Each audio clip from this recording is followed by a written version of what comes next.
All right, everyone. I think we're ready to start. So thank you all for joining us today. We have an outstanding and exciting panel today. And we also have some words of welcome that's going to be delivered by Ahmad, Jawad of ERPBC. This event is being co-hosted by Technology Alberta and ERPBC, and we also have another sponsor. So with that, everyone help me welcome Ahmad. Can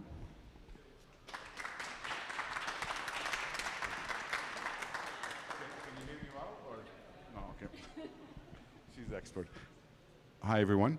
My name is Ahmad Jawad from Intellimedia, and also represent Edmonton Research Park Business Consortium, ERPBC. I'd like to welcome you, and also I'd like to thank Erin, which is Edmonton Regional Innovation Network, and Alberta Innovate for sponsoring the event in terms of food and so on. And hopefully food will come. So this is part of the things why I was delayed. I'd like to thank you. I'm excited to see everyone here. And our focus today is to talk about ecosystems. An ecosystem without people, without companies, doesn't exist. So I'm looking forward to the event and discussion. And there's a great panel, and thank you for coming. Excellent. Okay, so many of you who are entrepreneurs in this building understand the Technology Alberta tradition is that we like to put our entrepreneurs on stage. We won't do that literally this time, but we will pass the microphone around so that our panelists can understand the audience, the people in the room. So I'll pass the mic.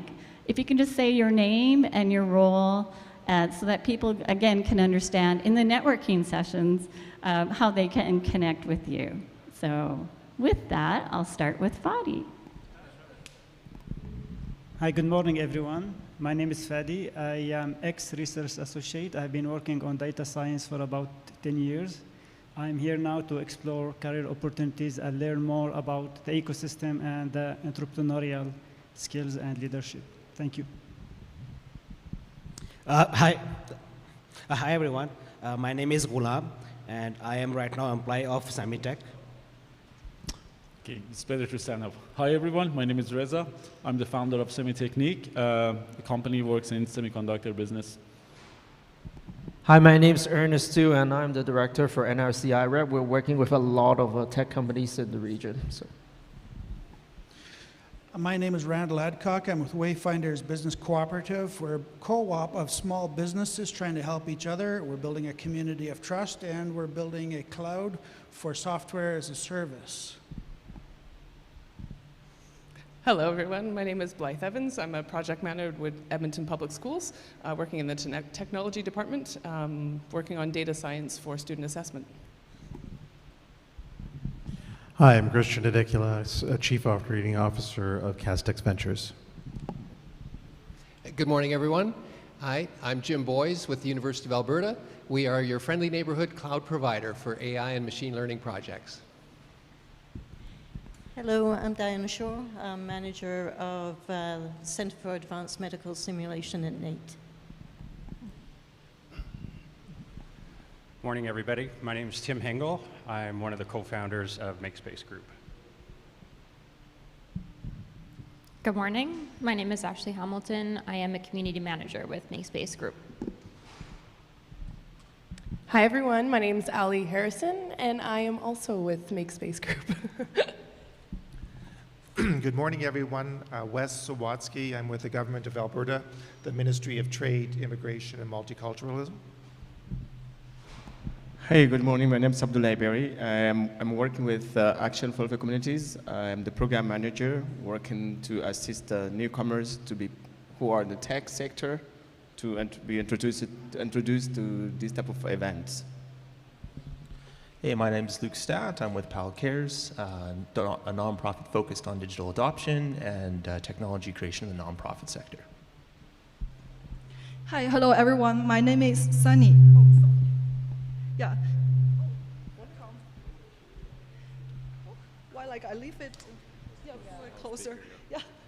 This is a special welcome. Yeah. Hi everyone. My name is Sunny, and I'm a faculty member from McEwan University, and I colleague, work in the Department of Decision Sciences, and we actually have a supply chain program. And this is the first time that I joined such a industrial networking event. So I'm really looking forward to some opportunities maybe between higher education and industry. Yeah. Hi there, I'm Mark Fiala. I'm a computer vision scientist and a founder of Production AR, which is bringing augmented reality solutions to industry. Morning, everyone, and thank you for that introduction, Sonny. I'm Rickard Enström with Department of Decision Science, McEwan University. We have supply chain management program. We also have a fairly new program in business intelligence. I'm also interested in stronger ties with the industry. Thank you. Excellent. Great to have McEwan here. And Mark is an entrepreneur that's in this building at ATC. Hi, my name is John Yao. I'm the founder of Herman Labs. So Herman Labs is a chemistry-based research company in Edmonton Research Park. Thank you. Hi, I'm Horatio Corletti. I am a project manager with Technology Alberta. Welcome. Good morning, everybody. I'm also a project manager with Technology Alberta. My name is Reed Woodman. We have the nominations open for the ASEC Award, so I'd love to talk to you a little bit about that today, and thank you all for joining us. Hi, everyone. My name is Calvin Lee. I'm an ITA with the IRAP program. My area of focus is software and artificial intelligence. Excellent. And Calvin and Ernst also have offices here in the ATC and can be found here throughout the week. Hello, everyone. My name is Svetlana Sapelnikova, and I'm heading business development sales office for Boston-based company, Metabolomics company, and always happy to help local entrepreneurs working with technology-based services or products to find clients and communicate with them. Excellent. Welcome. Hello, my name is Jonas, and I have a company called Mado, and what we do is we develop software products, and we also provide talent such as software developers that work remotely, and it's all based out of Ethiopia. That's where I'm from. Thank you. Thank you. Thank you. My name is Hannah Marinkovic. I'm the Vice President of Corporate Affairs for Applied Pharmaceutical Innovation. You'll hear from our CEO, Andrew MacIsaac, today on the panel about some of the work that we're doing within the life sciences ecosystem and the growth that we're experiencing here, specifically in the research park and why the park is so important to us. Thank you. So great to have API here. Morning, everyone. My name is Carl, and I work for a government-funded program called Training for Work, which helps unemployed Albertans get back to work. Good morning, everyone. Nice to see a really nice turnout today. Congratulations. So my name is Peter Krasinski. I represent the Manufacturing and Export Enhancement Cluster. So we're all about building a manufacturing ecosystem across Western Canada and helping manufacturers overcome a variety of challenges. So if you're a manufacturer or you're a solution provider, interested to talk to you. Thank you. And thank you for joining us, Peter. And congratulations on your very successful event in Red Deer. We were very proud to be there. I was very glad to have you guys there. Hello, I'm Eden Redman. I'm heading the nonprofit organization NeuroAlberta Tech. We're a neurotechnology innovator network across Alberta, and we are scheming and putting together the biggest hackathon in Alberta this year. And you're at 3 locations, I believe, right, Eden? Yep. Lethbridge, Calgary, and Edmonton? I'm John Murphy. I'm the CEO of BioStream. We're a point-of-care diagnostic company, and special interest with the committee here for whatever all those letters stand for. ERPBC. Thank you. And John's been a longtime resident of the research park and a serial entrepreneur. All right, so yes, we can now have the panelists introduce themselves, and we will end off with Ahmad, who has some additional information, but we'll start with Ken. Sure. Okay. Hi, everyone.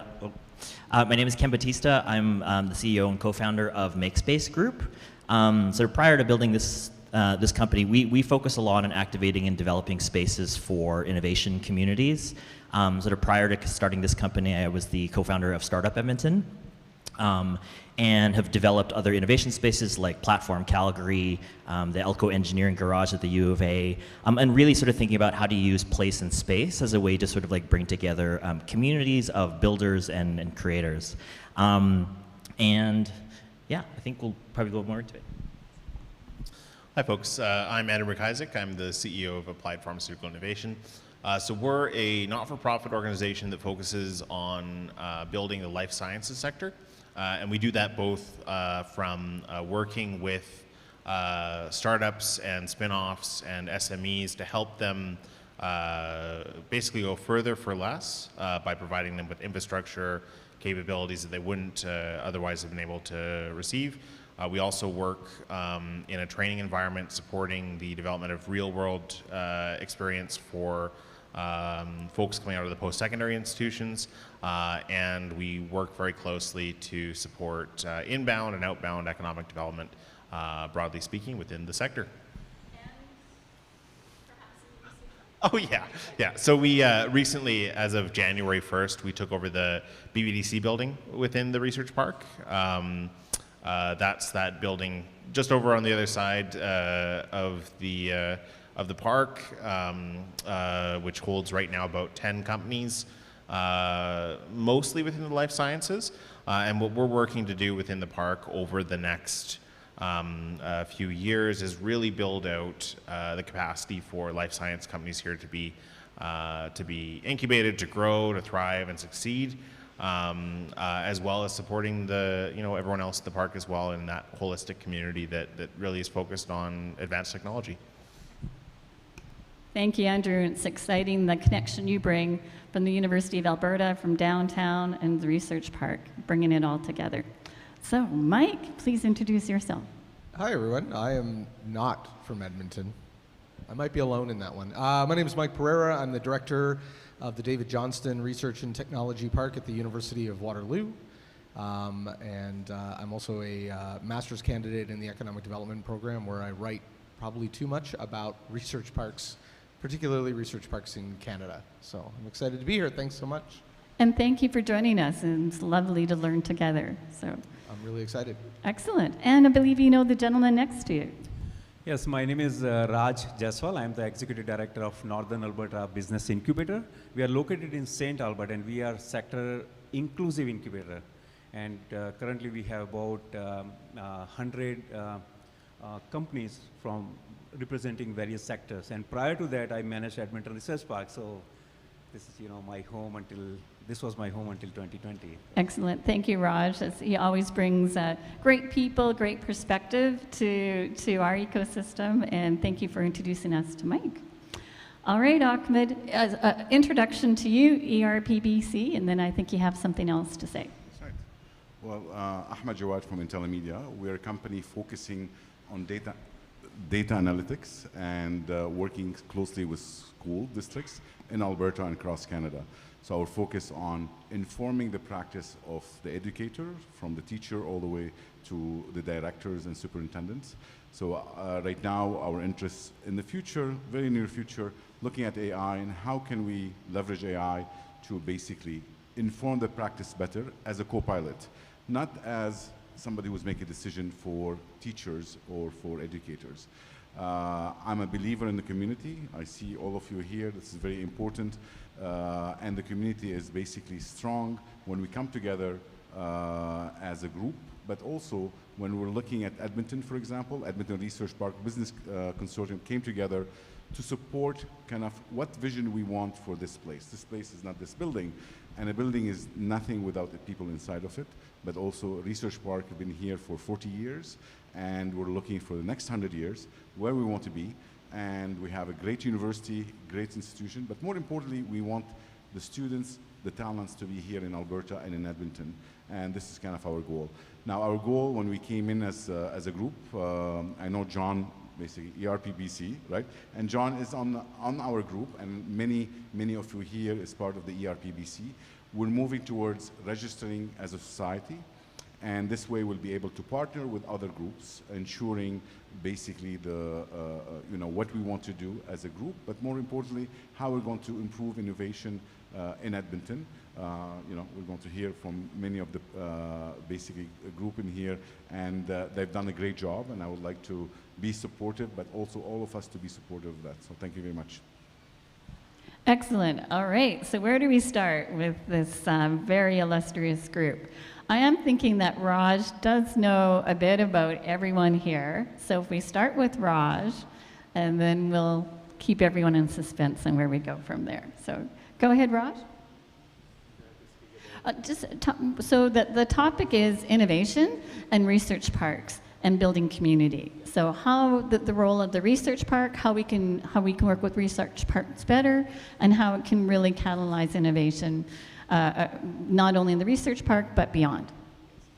So I think my views are that sometimes we think too complex for simple solutions, or sorry, we think too complex for simple challenges, and even some complex challenges have simple solutions. So I think if we just think about how we can make something simple, I think that helps it a lot. So I'll use 3 examples. That if you look at the example of trading post in the past, so trading post were the places where people would come, not only from the region, but from the surrounding region. They would not only come there to do trade, but they would also connect with each other. And that's how we build the cities, we build the communities, and those communities turn into big cities, right? So a very simple concept of trading post led to the development of big cities and communities. The second example is, in case of trading post, I mean the physical location of trading post were quite strategic, and they were stable, so that you don't have to remember or memorize that where this is located. You can just walk there, without using any GPS or anything. It was so popular, so common. I mean, and even the timings, the days, everything was so fixed, and it was quite easy for the people to remember.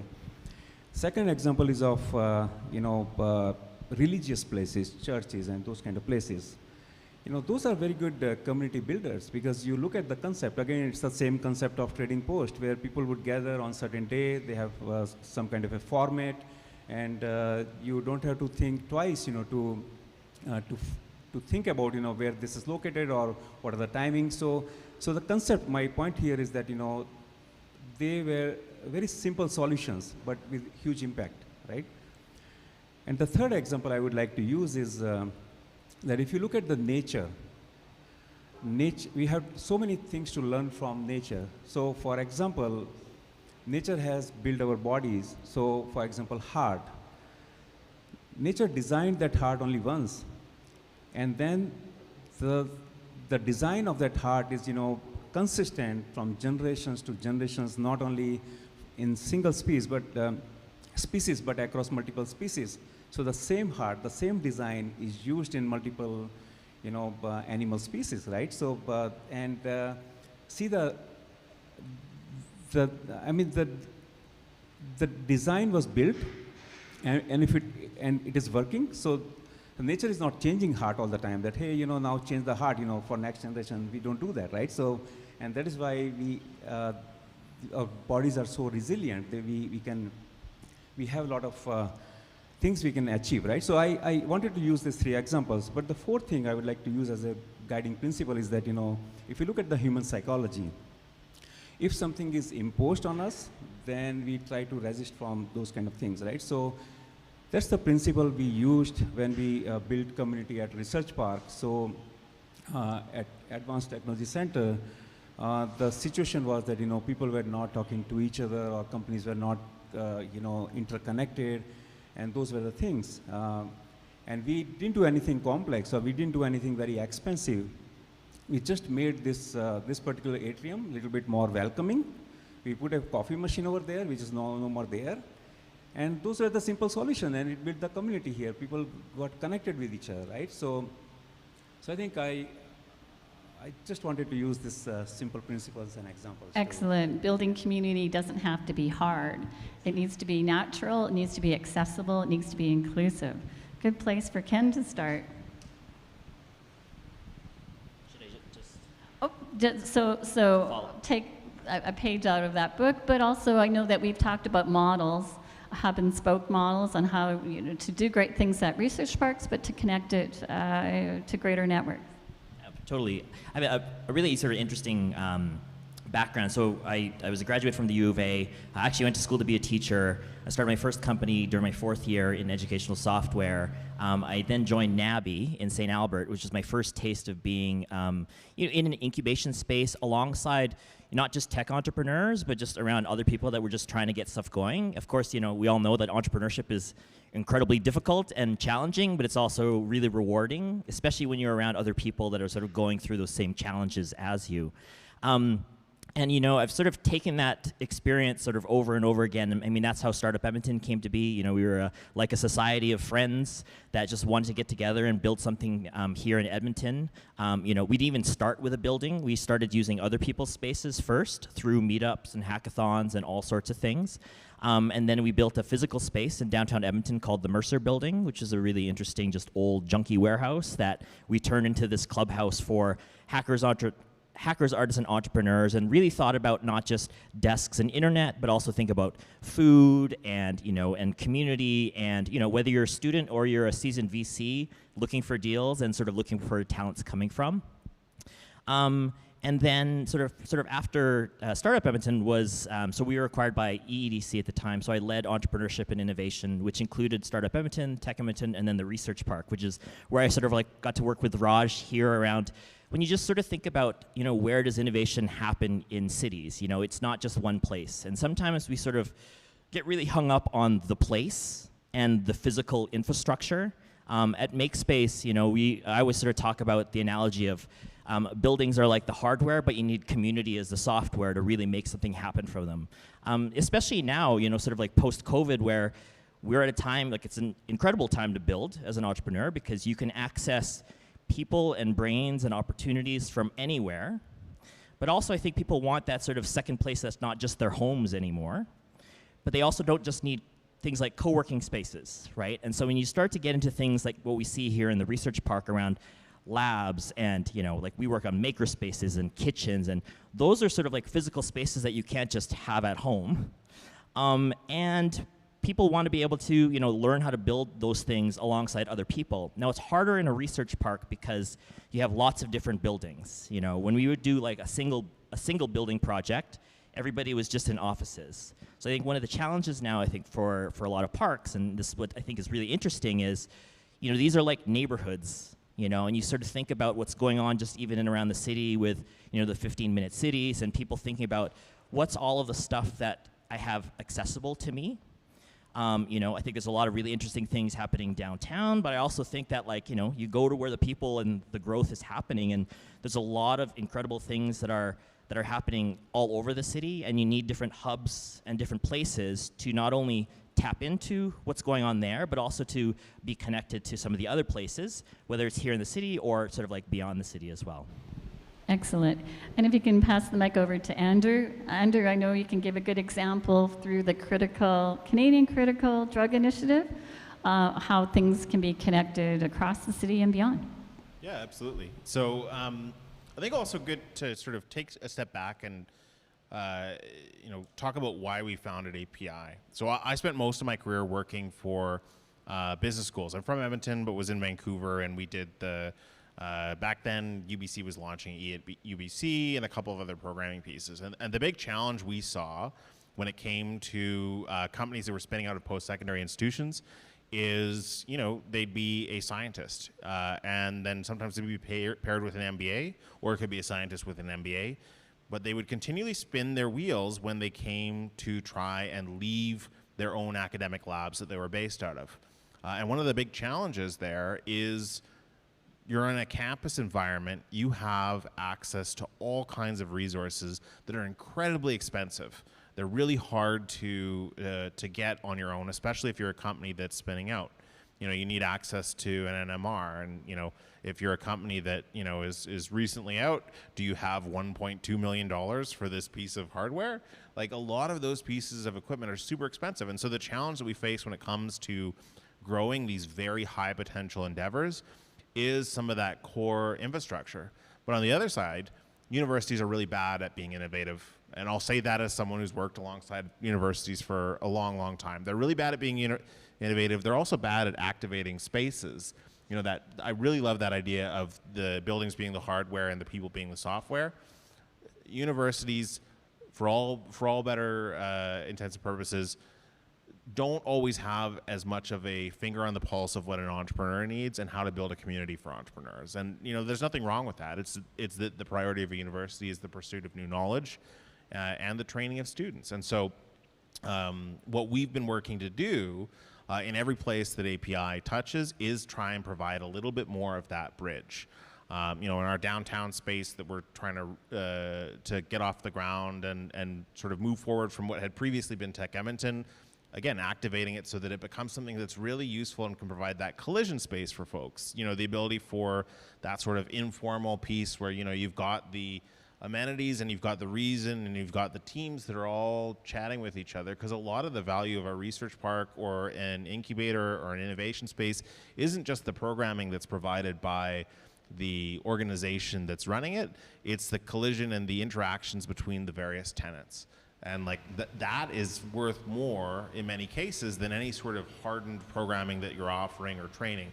And so the programming should always try and find a way to support that. But going back to the bigger, broader neighborhood of a research park, one of the biggest things that we've seen missing is those core services, capabilities, the connection to the sort of resources that you find when you're part of a, you know, $1.5 billion university.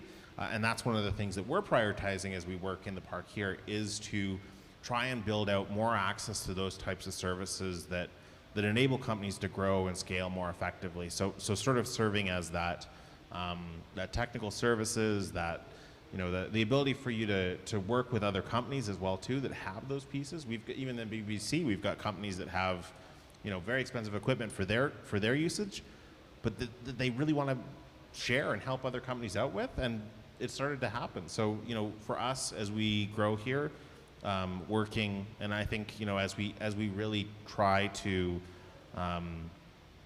revitalize the park, that ability to sort of enable people to have access to things that they wouldn't by themselves, I think is the core to a good, successful business park, and finding ways to do it without making it expensive or inaccessible or hard to access is core. A lot of good content there. I'm going to ask you to keep your microphone because not only, you know, the important point that this is very expensive equipment, that's hard for one entrepreneur to pay for, but also they don't use it all the time, right? So it would just be sitting there for much too long. So to share it makes so much more sense. And that, in fact, is how MacIsaac got started. Another story for another time. And with that, you know, your example of how entrepreneurs can start or can get energized by the shared equipment and shared spaces, universities and beyond. But it's for entrepreneurs to have community. For these researchers who may go out and become entrepreneurs, they still need that community. So I think what you're providing allows for that, which is exciting. It's really set up well for success. You also shared some information that not everyone knows, is that in Enterprise Square is now, the whole floor is API now. And so, which is exciting because it was a great space that had wet lab space, and this is really what's needed, wet lab space there, wet lab space here. But now it has the opportunity to be activated. Can you talk to that a little bit? Or is that still a work in process? It's still a work in progress, but everything is a work in progress. And hopefully it always stays that way, because if it's not a work in progress, you're not working to make it better. And you know, there's no limit. I don't see anything up there that's stopping us from going any higher. Well, aside from the glass ceiling, but we got to shatter that. Very good. Actually, something else that API has taken on is also the health incubation hub. Can you talk about that? Yeah, so this is one of the things that API has been doing for about a year now, and then more recently in a bigger way is there've been a number of ecosystem sort of incubators and programming that was run by the University of Alberta that we've been talking with them for quite a while about how we can better work together. And it came down to having our team basically take on the operations of their hub to enable us to be a little bit closer to the services and expertise that we can provide from industrial side. Because though it is a little bit of a two-way street, because some of our expertise and capacity is actually labs within post-secondaries that we have funded industrial staff working in. So it's more than just sort of providing access to something that's wholly within API. It's really building that that network that is understood from the sort of commercialization and the what a startup needs perspective, rather than than sort of more that research angle that's predominantly focused on the pursuit of new knowledge. And so what we're doing as an organization over the next kind of 2 or 3 years is really ensuring that within this region we've got that end-to-end pipeline from folks who are really earlier stage. They're coming out of an academic lab, or they're getting to the point where they're bigger and they're moving to, say a research park because they want their own dedicated space, and ensuring that there's no gap here within the province where a company would unfortunately move to another research park that's perhaps a little bit more established and is able to take them on. But because I think we have this tremendous capacity to grow our innovation here, it's just trying to do everything amongst ourselves, and it sort of is something that we are all responsible for, is trying to remove as many barriers as possible and make as many connections as possible, because we've all got the capacity together to really support this in a big way, much more than alone. Well said. In fact, our next panelist, Mike, we had some great discussions. Waterloo, as an engineer, Waterloo has always been legendary. But he was quite modest about the research park and its role. And there's certainly a lot of innovation going on in Waterloo, but there's lessons learned that Waterloo Research Park can have from others, and vice versa. So with that, thank you, Mike, for joining us today. And please, if you can share a little bit of that. Yeah, great. It's really exciting. It was funny, right before we organized this panel, a friend of mine who had done some work with Innovate Calgary was like, you got to go meet with API. And then the panel came out the next day. I was like, well, that's convenient. Yeah, thanks very much. I'll caveat a little bit of what I'm going to say. With most of my research is really focused on university research parks. And we get really bogged down into, there's a real terminology problem around what is a research park as opposed to just a business park. And those are different things. So for me, research parks have to have a tie to the university, and a strong tie to the university. Or they're not, having a company that does R&D but doesn't connect in with the rest of an ecosystem isn't really important to me.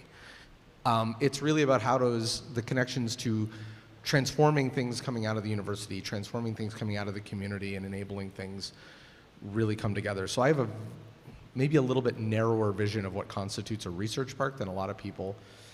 And I will say also the Association of University Research Parks always gets very angry at me. There's an international association. They always get very angry with me because they think I hate research parks. And it's not that at all. I'm just really skeptical that they do a good job at what they actually claim to do, because I don't think enough of them really focus on that community side. I think we get so bogged down as research parks in square footage leases, occupancy, rent revenue, building maintenance, and we forget about all of the community stuff that we're supposed to be enabling. So I tend to say that research parks have too often, and I was saying this to Wes earlier, people think of them as an outcome or a goal. Oh, we have a research park. I'm like, no, that's like the starting point. You open the doors of the research park, okay, you got to the starting line. Then what? Now you have it, great. It's not a goal, it's a mechanism. I tend to think of them more as platforms. It's something to build stuff on top of, right? It's an enabler of things. It's a mechanism to do things, but it's not an outcome in of itself. So where I find a lot of these things tend to fall apart is that no one's actually gone beyond having a research park and looked at, well, what is the research park supposed to do for the university, for the entrepreneurs, for the tenants, for the community? And they've lost sight of a lot of those objectives, and they kind of start to try and retrofit their, you'll see a lot of these economic impact statements. One of my favorite statistics in an old economic impact statement from our research park was 70% of the world's GDP runs on software that was developed by companies that have an office in our research park. I was like, holy hell, that's a big statistic. Except like, it's not really true and it doesn't really mean anything because yes, SAP has an office in our research park. It's one of the smallest SAP offices and they're not a Canadian company. They're headquartered in Belgium. Actually, Mike, to that point, your research park looks very different than this research park. So you may want to paint the picture of what the Waterloo Research Park looks like and what kind of staffing you have. So there's 100% staff presence at this event, just so you know, 100%. Which is a surprise. So yeah, our research park is very different. And I will say no two research parks in all of Canada and pretty much all over the world have the same structure. Every research park in Canada is wildly different in governance, structure, guidelines. I mean, Guelphs, I love Guelph. They're very lovely people. They have a Walmart in their research park. Like at some point are you just sort of like, I don't know, it's just real estate, right? So our research park, we own the land as the university. It's part of our land endowment. I work for the University of Waterloo. I report up to the Vice President of Finance and Administration. And our research park, we do it on long-term land leasing. So we partner with development partners, or in some cases directly with a tech company. And we'll lease out the land, they build the buildings, and then we work with them to tenant out the buildings under a governance structure that we've all agreed to. That worked pretty well up until COVID, when all we had built was Class A office. How's that going? Yeah. We've allowed, I think the challenge we're facing now is we don't have a good enough asset mix in terms of we don't have space for companies that are deep engineering or deep tech hardware, life sciences, advanced robotics, things like that. Everything we have was built on the premise that it would be a lot of software. And that's really changed our park dramatically. So we're really having to go back into our strategic planning and think more about how much more control do we want to exert over our own park to generate those benefits. Because as much as I love the fact that the developers have come to the table and worked with us, their primary function is tenancy, rent, building maintenance, operations, and a certain turnaround on their profitability cycle. They're not worried about whether the university's startups commercialize tech appropriately and scale appropriately, unless they're going to become tenants, which is too far down the line to worry about. So we've got to start going back in and really start to have those conversations about what does a good tenant look like? What does a good outcome look like? So for me, the metrics I'm starting to really pay a lot more attention to are, do any of these tenants fund research? Are they partnering with us to do collaborative research projects? Are they hiring co-op students and creating jobs for our students? Because a line I've always loved is the best tech transfer is a pair of shoes. That's what we do well as a university. We train people. It's much better to send co-op students out into the world with knowledge. And I will tell you, most of our students end up, a lot of them come back and they're like, man, I could do that so much better than I saw that company doing it where I had my co-op placement. I'm going to go start my own company. So I think there was a stat that said 18% of founders in Canada have ties to the University of Waterloo. So it is a surprise that you are the sole employee of the research park. Can you fill that out a little bit more? How far is the research park from the University of Waterloo? And what other entities do you have in Waterloo that perhaps are uplifting the innovation community in the Waterloo area? Yeah, I mean, it's a real community, and that's our strength in Waterloo. So, you know, we own the land, so it's literally on our north campus. Although if you ask some of our faculty, they will still tell you it's very, very far. It's across the street. And it's like a 4-lane street, you know, it's real big. It's it's directly connected to the campus. So it's very, very close. So connectivity, though, is still a challenge because students, unless they're on co-op, don't have a great reason to go north. Faculty don't have a great reason to go north. So we're starting to look now at how do we build bridges between the north and south campus, because that collision and that environment is really strong. And as the one person, my capacity is very limited. And so the business case I've been building over the got disrupted by COVID when we didn't do anything.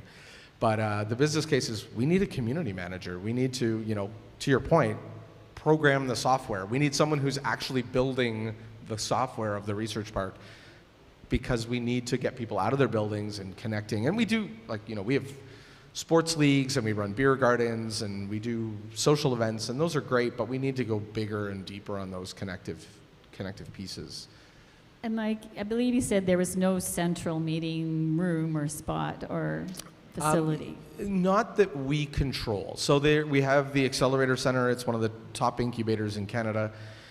They have space, but every time you host something there, you're sort of interfering sometimes with the operations of the Accelerator Center. So we don't have our own event space, so it's challenging. So 90% of the stuff I run only runs from May to September, and it's all outside, because it's just easier for me. But yeah, having that connective space, building connective tissue, getting people's out of their, well, getting them into the office for starters. So coming up with reasons for people to say, you know what, I got a team meeting, let's go into the office because, hey, the food trucks are coming that day, or I've got volleyball over lunch that day. And then simultaneously turning around and trying to get them back out of the office into the park and connecting with other people. You know, one of my favorite stories was I had a former co-op student tell me that she joined OpenText and joined the volleyball team and met some people at AGFA, and they hired her right out of her co-op term because they thought she was great. But it was the volleyball league that got her the job, like the connective tissue. So it's being part of the community that got her the job. It's a community piece. So, and to your other point, we have lots of other groups within our city. We work really collaboratively with the cities. There's an agency called Communitech. Do you guys know Communitech? If you had not, so Communitech was formed in '97 as kind of a sort of a membership-based peer-to-peer group by a bunch of founders who just felt that the community didn't understand tech enough. BlackBerry had not yet launched. The community wasn't known as a tech hub. So they've done a lot on the marketing and the advocacy side and built up Communitech and the community around it. They were instrumental when BlackBerry, hiccuped, shall we say, in 2011. In really ensuring the community retained all of the people that BlackBerry had brought to the community. BlackBerry was, when I joined in 2009, we were still hiring between 60 and 120 people a week. And many of those people were coming from elsewhere in the world, like global hiring. And so we brought thousands of people to Waterloo. And Communitech, and at the time what was called Canada's Technology Triangle, it's now Waterloo EDC. And the cities really worked together to say, how do we keep this talent pool here? Because the benefit of BlackBerry was the talent side of it, right? And every company coming into our research park, that's what they're there for, is talent. That's the main reason that they want to be there, is we want to access top talent. And they were really instrumental in ensuring that if people wanted to start a company, they could start a company. A lot of people will tell you that BlackBerry was great, but it was also terrible because and sorry, I'll shut up in a second. Nobody else could hire when BlackBerry was around. When BlackBerry was employing 10,000 people in the community, nobody could compete. So every other tech company languished. If you were a startup, good luck hiring anybody. So our whole tech ecosystem was like depressed because of one company's ability to outperform on salary, outperform on benefits, outperform on cool factor. If you work for BlackBerry, you got to travel around in New York and go to CES and do all this really incredible stuff. No startup had the capacity. If we got a free startup ticket to like a big trade show and we were like exiled to a booth in the back and we had to stay in a youth hostel or something, it was not fun. So then all of a sudden BlackBerry imploded, and thousands of skilled executives, marketers, developers all came on the market, and they were happy to go and work for really cool, interesting companies. And that's when our tech ecosystem really took off. So, BlackBerry was incredible. Better than BlackBerry was BlackBerry's collapse. Because now we're not hinging on one company. So. Well, in fact, there's a little bit of that in Alberta. When the oil industry took a downturn during COVID, more people recognized we need other industries now, and the tech sector has been recognized as an important growth industry for the province. So can you tell us just where Communitech is located in proximity to the University of Waterloo? Yeah, so I mean, the university is a little spread out, but the largest campus is in Waterloo. Communitech is about a 10-minute drive in downtown Kitchener. So if you ever go to Kitchener-Waterloo, you will never know that you've moved from one town to the other. It's impossible to tell. There might be a sign, if you're lucky you'll catch it, but, and we have now a light rail system connecting it. So you can hop on the light rail in the research park and go to the campus, like main campus, on one stop.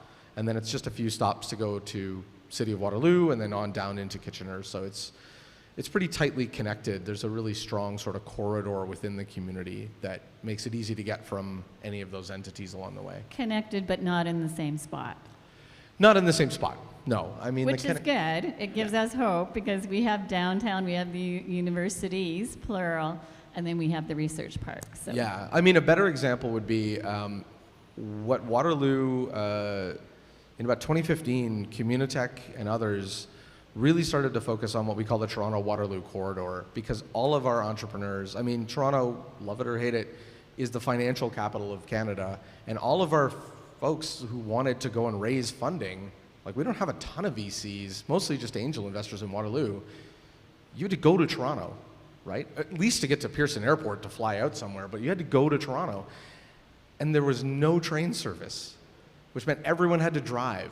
And it took like 2.5 hours to get to a meeting in Toronto if there was no accidents, and it was horrible.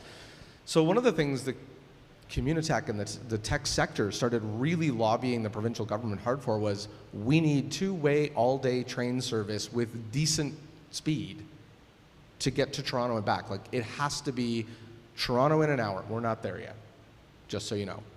But it's getting better because we've basically said connective tissue to Toronto, where our funding partners are, connective tissue to those between those ecosystems is critical for our growth as an ecosystem. So being able to collectively come together and lobby for connective tissue like transit service was really, really important. And a lot of parallels with Edmonton and Calgary, so that's really good to know.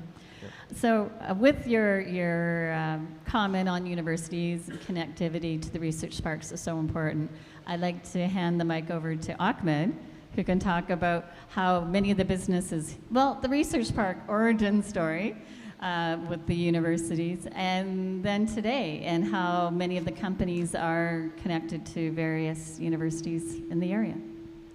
Perfect. It's tough to talk after all these great people, but really at the end of the day, it's about the community. And then as a community, we came together as a group of companies with a goal to see where we want this research park to go. We talked at the beginning about location. Innovation happens everywhere. What you need is people. So downtown is one place, somebody's basement is another, but also this place is a great place for companies. They do exist here. We have about 1,500 employees, maybe more. And what we're trying to do is to leverage that group of companies and people to bring more, but also to connect. And you know, Mike is a good example, connected to Waterloo, but really connecting within the city, beyond the city, meaning within Alberta and Canada, and that's very, very important. Right now, you know, somebody mentioned COVID, you could work from home, and you could work for anybody, anywhere in the world. And this is a challenge for talents. For us to attract talents, it's difficult, it's much more difficult, it's not impossible, but we need to make this place, Edmonton Research Park and Edmonton, a place for, you know, young people, people with experience, to look at it as a place to stay. And we need to be very proud of this place, you know, BBC Research Park, being here for 40 years. And we talked about maybe the next 40 years or 100 years. But the difference is going to be is what we do. We are responsible. I am responsible as a company to assist in building that community, and each one of us in here. There's many models. The government has a role for sure, but we have the major role. The major role is to not only innovate, but to collaborate. And that's very, very, very important.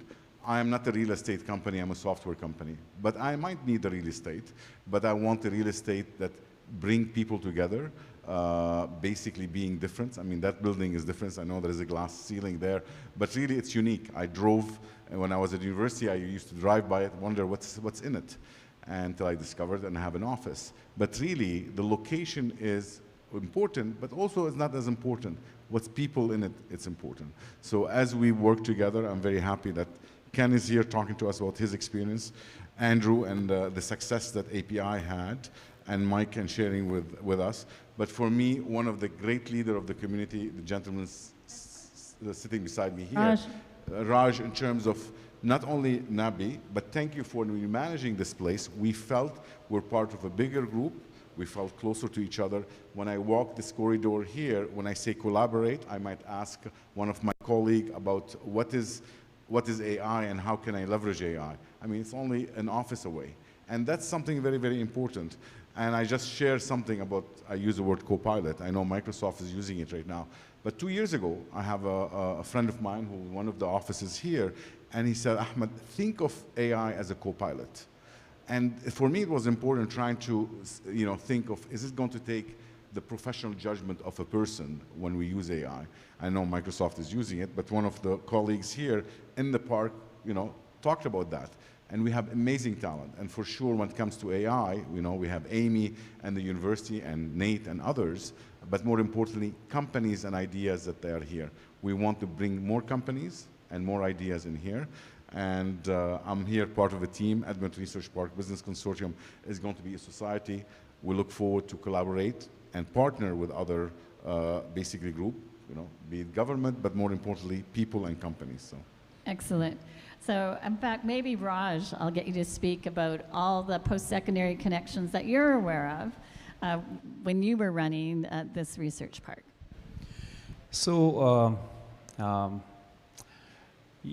yeah, I mean, when we started, we had only 2 companies who were using artificial intelligence, and with the help of community building, I think within just a couple of years, I forgot all the statistics, but I think I would say maybe 70% or 80% started, implementing some sort of AI feature into their products or some kind of enablement, to make their products more competitive.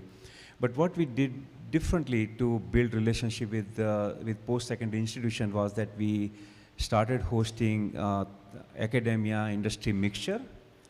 And what we did in that we created a very simple template because, you have to match the language because professors, researchers, their language is different.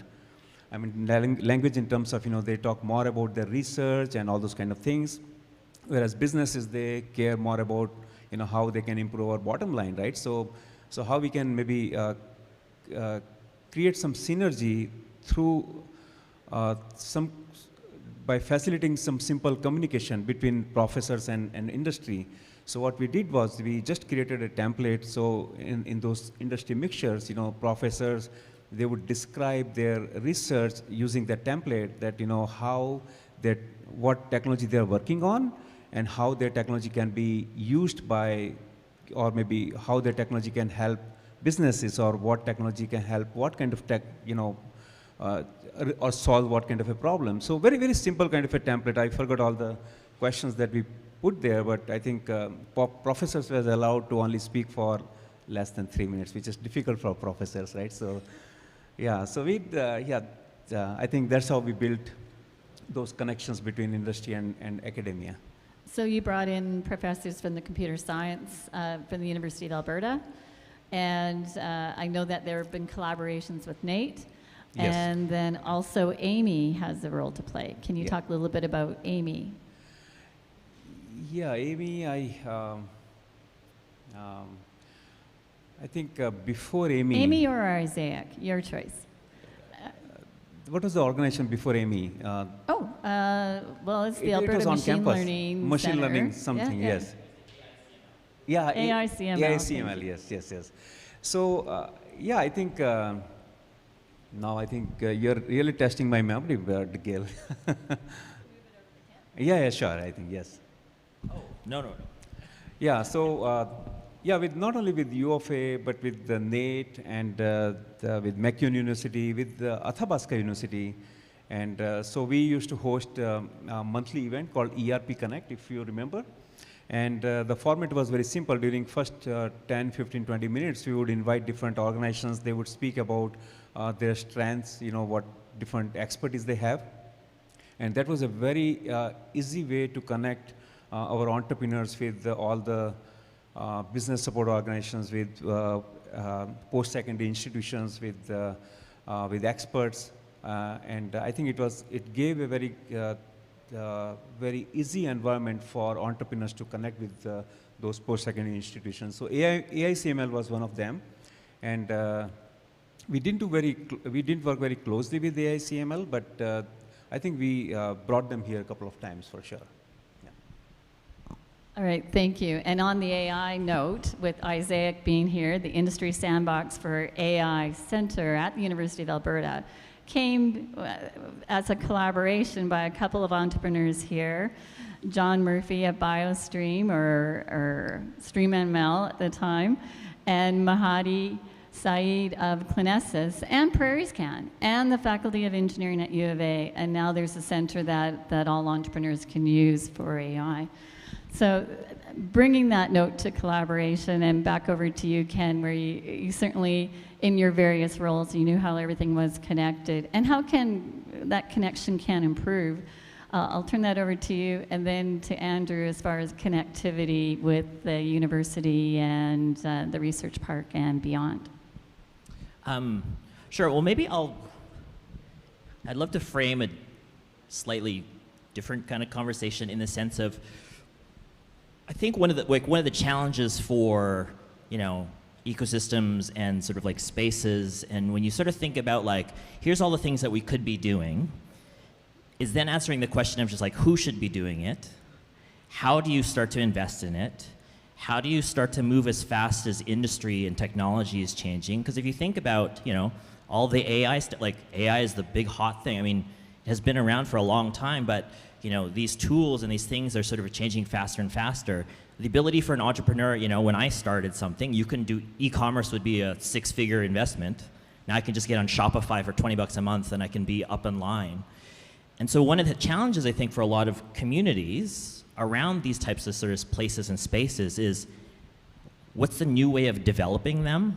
We know both from, in a lot of places, it's either the city owns the lands or they have the authority of kind of what's going on, or you might have the university sort of has that, or you might have the sort of the hybrid, which is a mix of sort of public and private. And, on one hand, you don't want to conflict with the intent, right? Like that's how you get Walmart on a campus, right? If it's all private. But then at the same time, sometimes we know universities and cities just don't move very fast too. And so it also sort of requires like the people that actually live there and work there to now be sort of stepping up as well, and to be like, how do we actually sort of make something happen? When I was at Edmonton Economic Development, I thought I would always get into this one argument about why we did meetups. And it was a metrics sort of thing, because it's like, why are we doing all these meetups? Why are we funding student hackathons, all this kind of stuff? Like, they're not creating companies, they're not necessarily like raising capital, et cetera. But the answer was just like, well, this is like the gathering of human capital in our city. So you have to invest in the people, to your point, and how do you use these places as the platforms and the infrastructure to not only provide them the services, but also to give them the ability to just like invest in it themselves. And how do you now start to create some of the kind of structures around that? And I think this is what's kind of interesting now too, is just like, what are these like hybrid models of development that maybe like we're seeing we're a private company.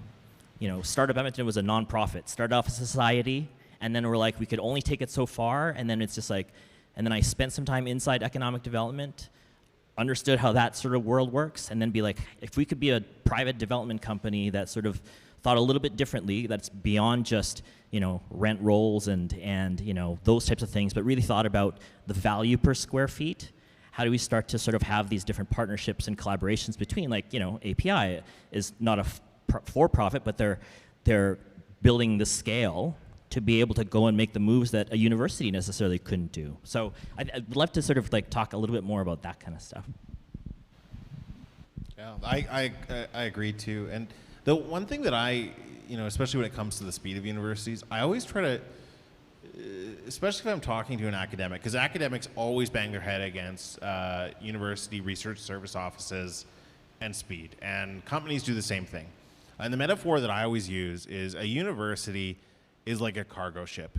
It's a very massive, massive, massive thing that's meant to move a whole bunch of goods a huge distance in the way that is the most economical, safe, and reliable as possible. And cargo ships aren't slow. Cargo ships are actually quite fast as a ship goes, but they are very different than what a startup normally needs or is, which is like a sea-doo race, where you're moving back and forth, you're changing all the time, you're pivoting, you need something, immediate. If you're the captain of a cargo ship, you're slowly moving the direction, it takes you an hour to turn around, whereas a sea-doo does it in like 1 second, maybe even less.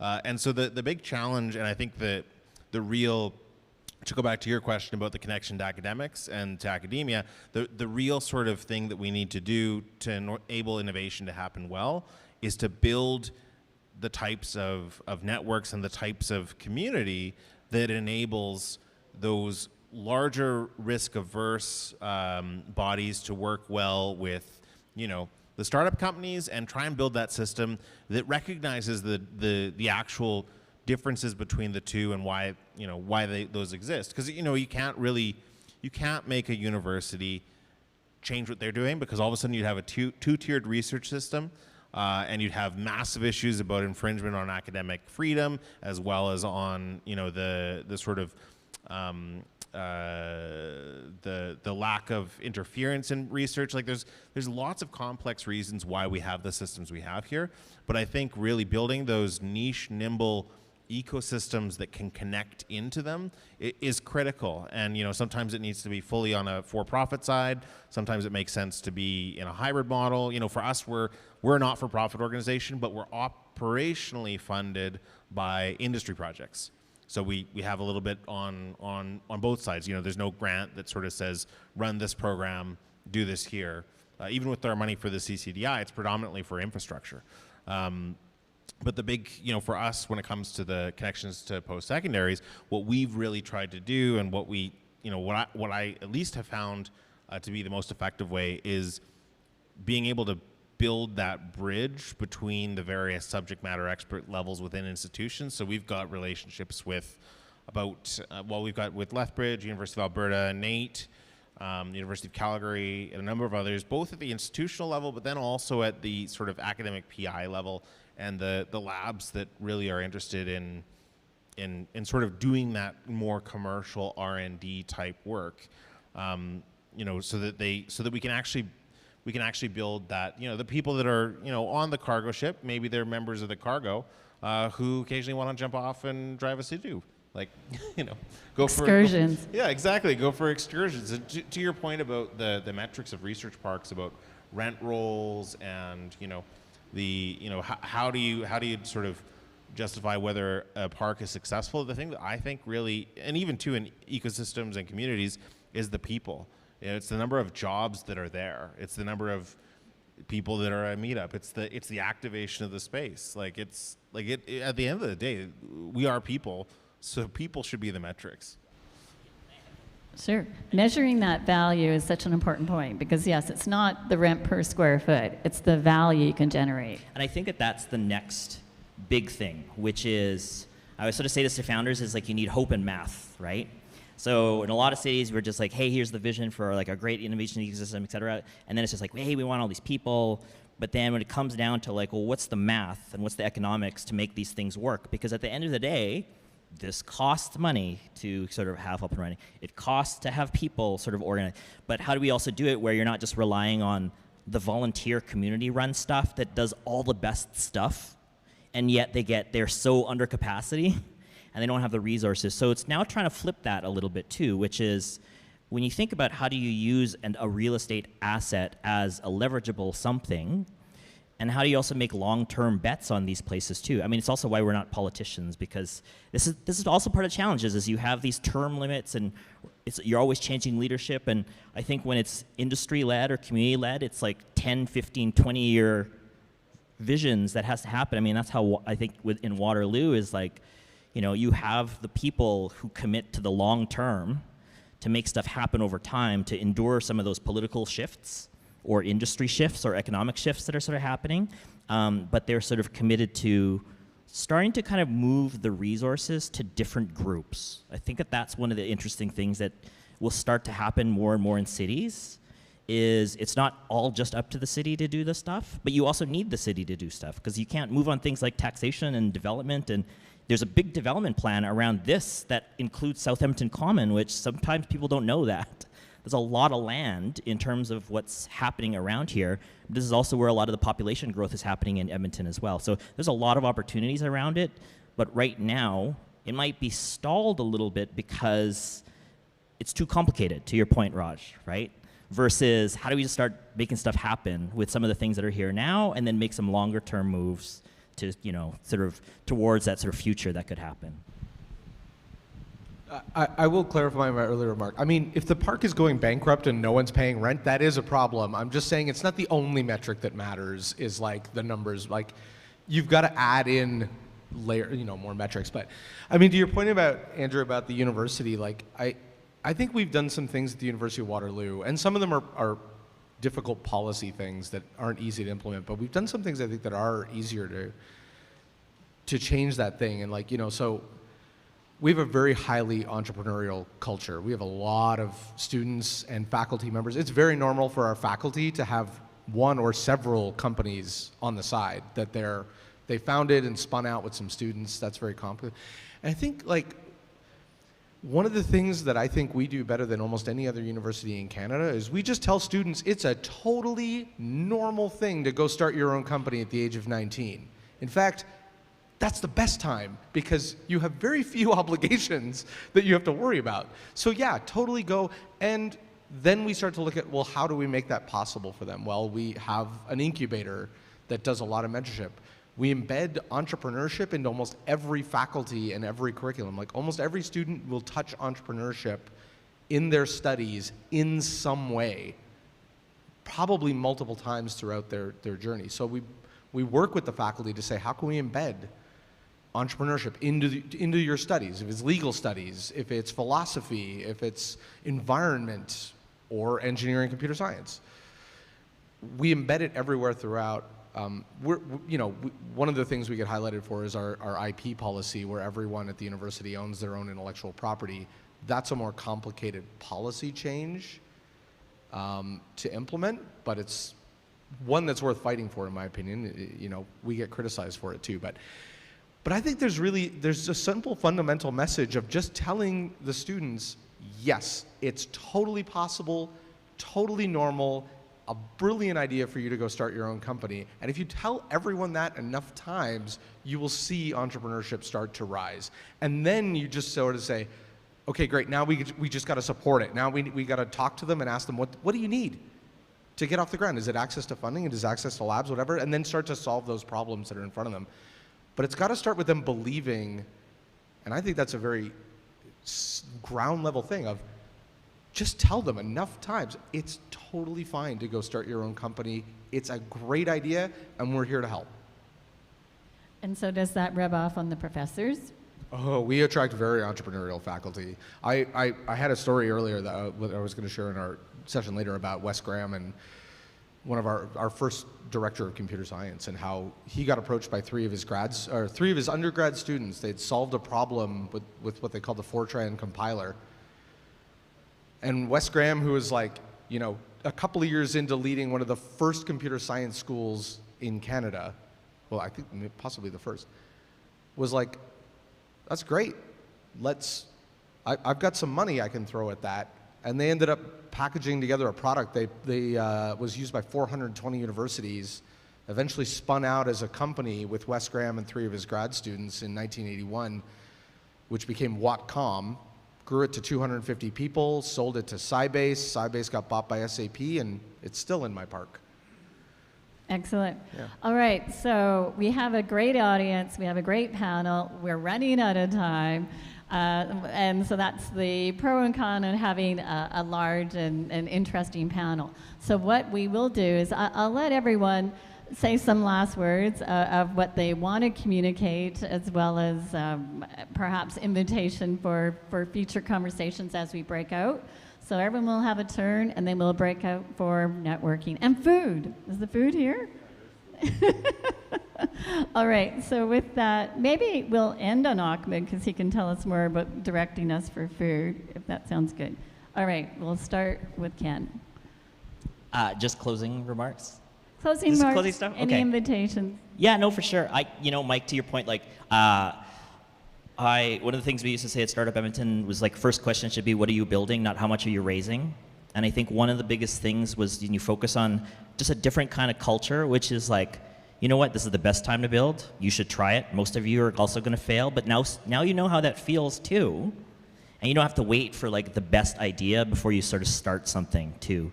And I think now that kind of culture is starting to come into beyond just software too. So you start to see it in life sciences, manufacturing, because there's just now different ways of doing these things where you don't need all the best stuff. You can have access to fractional stuff, and you can have access to all these experts that are in your own backyard and sort of beyond too. So, I think the great thing about these types of events, I'm a big proponent of community, but it's also being like, community is what needs to lead economic development in cities. And so my challenge to everyone here is just like, if you are a company and entrepreneur, is to not just come to the table to advise somebody else's strategy, but it's to basically be like, what can you build? And maybe what can we build together to actually make some of these things happen? Thank you. Great. I think, I feel like everything has been said in terms of closing remarks. And lots has been said about API, maybe a little bit too much. We're blushing.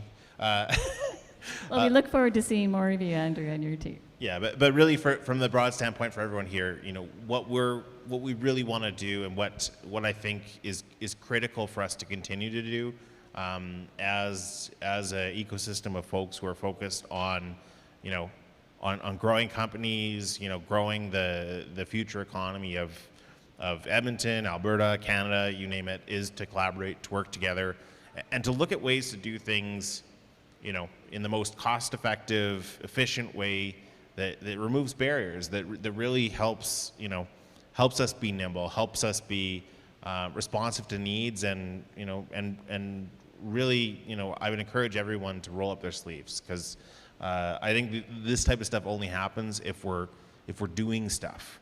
And so that from our standpoint would sort of be the closing words. For us, I actually have to run out pretty quickly after this, but my VP Hannah is here, somewhere in the crowd, who you can corner. But also too, I would encourage you to reach out to us through our website, and then also too on LinkedIn, and we're happy to chat, happy to engage, and continue to build this great momentum that we've got here in this city and province, and turn it into something amazing. Excellent. Thank you, Andrew. I have to say that this moment, this is the most exciting time that, with all the things that I'm aware of, which is a lot of things, most exciting time I've seen for Advanced Technology Center and the Research Park over the last 3 or more years. So there's things that we can say, there's in general, and not specifically, but it does remind me of what you just said, Mike, about how there was change. BlackBerry seemed to be the best thing that happened to Waterloo, but what was even better was afterwards. So I do think the future looks even better than what we had before. So to that, are there any lessons that we can learn from how you made use of the better so you could get better faster? Sorry, did you want me to answer that, or? I mean, I think everything really has been touched on in terms of it's really about the people in the community. One of the things is I'm sitting here and I'm thinking back on Waterloo, 10 years ago when I got let go from BlackBerry.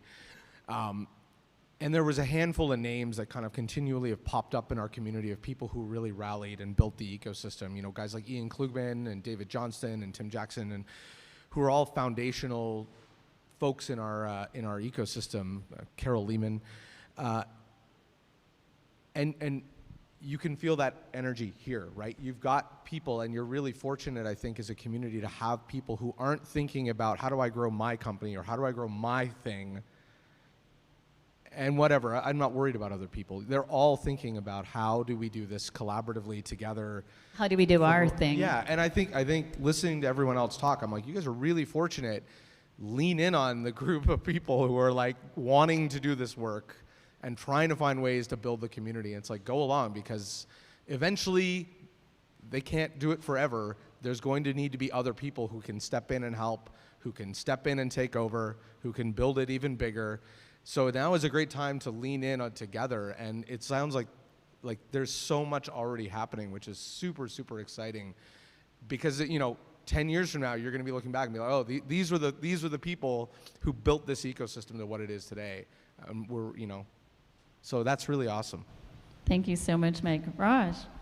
Yeah, I think Andrew touched upon ecosystem, and you also touched upon ecosystem. And if we always talk about ecosystem, how we can build ecosystem, but if you look at the natural ecosystems, you will not only see only one kind of living organisms there. There are multiple varieties.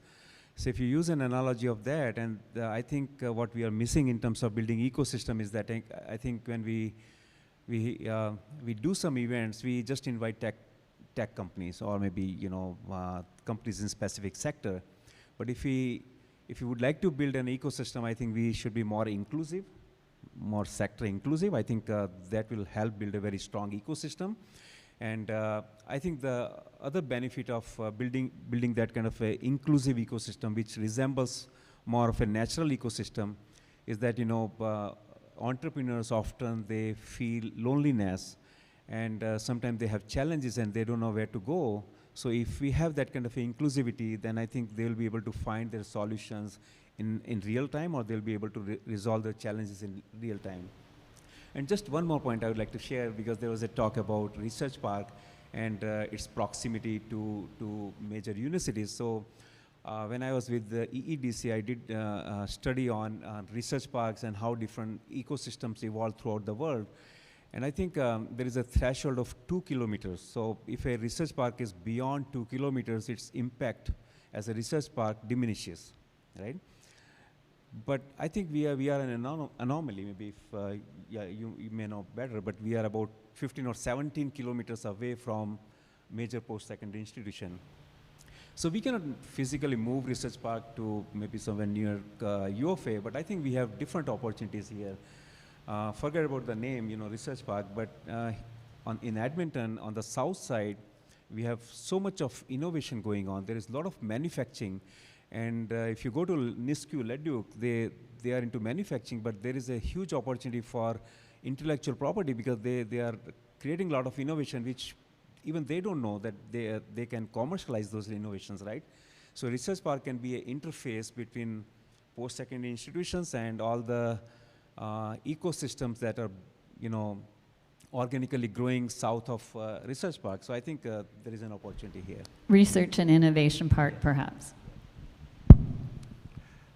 For me, this community is it's key for success. And what Mike was talking about university and promoting 19 years old to create the companies is so important, because companies then they're not startup, they are basically scale-ups and in between, and they all need each other. And I think in this community here, we are different kind of companies, but we need each other. And to move forward, I think we need to promote young students, but young entrepreneurs to be here, to be in Edmonton, to be in Alberta, but most importantly, they need to have a place, but they have a place with us, and that's key. Thank you. And food is there, but we'll food figure is out behind you. Yes, behind you. So before we run off for the food, yes. I would like to have our audience join us in thanking our panelists today. Thank you, everyone.